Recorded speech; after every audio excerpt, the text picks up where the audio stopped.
एक बार की बात है। एक बार एक अध्यापक एक संपन्न परिवार के शिष्य के साथ कहीं जा रहे थे। तो उस शिष्य को कुछ मजाक सूझी क्योंकि उसको रास्ते में किसी गरीब मजदूर के जूते दिखाई दिए। उसने अध्यापक से कहा, गुरुजी, अगर हम इन जूतों को छुपा दे तो कितना मजा आएगा। देखते हैं कि मजदूर पर इसका क्या असर पड़ता है।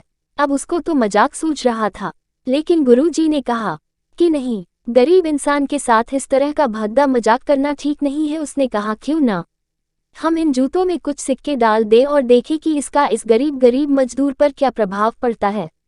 उन्होंने ऐसा ही किया। जैसे ही मजदूर अपना काम करके लौटा और उसने एक पाँव अपने जूते में डाला तो उसको कुछ कठोर सा महसूस हुआ। उसने अंदर हाथ डाला तो उसको कुछ सिक्के दिखाई दिए। वह थोड़ा आश्चर्य में पड़ गया। आसपास किसी को देखा तो कोई भी दिखाई नहीं दिया।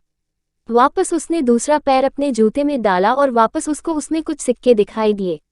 अब दोनों जूतों के सिक्कों को उसने अपने हाथों में रखा और प्रभु की तरफ इशारा किया, हे प्रभु, पता नहीं किस भले मानुष ने यह सिक्के मेरे जूतों में छुपाए हैं, लेकिन जिसने भी छुपाए हैं उसको मेरी दुआ है ताकि इन पैसों से मैं अपने बच्चों और पत्नी के लिए कुछ खाना और दवाएं ला सकूंगा। और इतना बोलकर वह चला गया।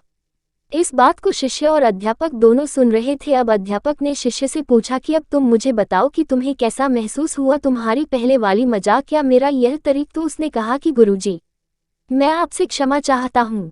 अब मुझे समझ आ गया है कि सच्ची खुशी किस चीज़ में है। जब हम किसी की मजाक उड़ाते हैं तो हमें कुछ पल का आनंद मिलता है, लेकिन इससे हमें बद्दुआ मिलती है।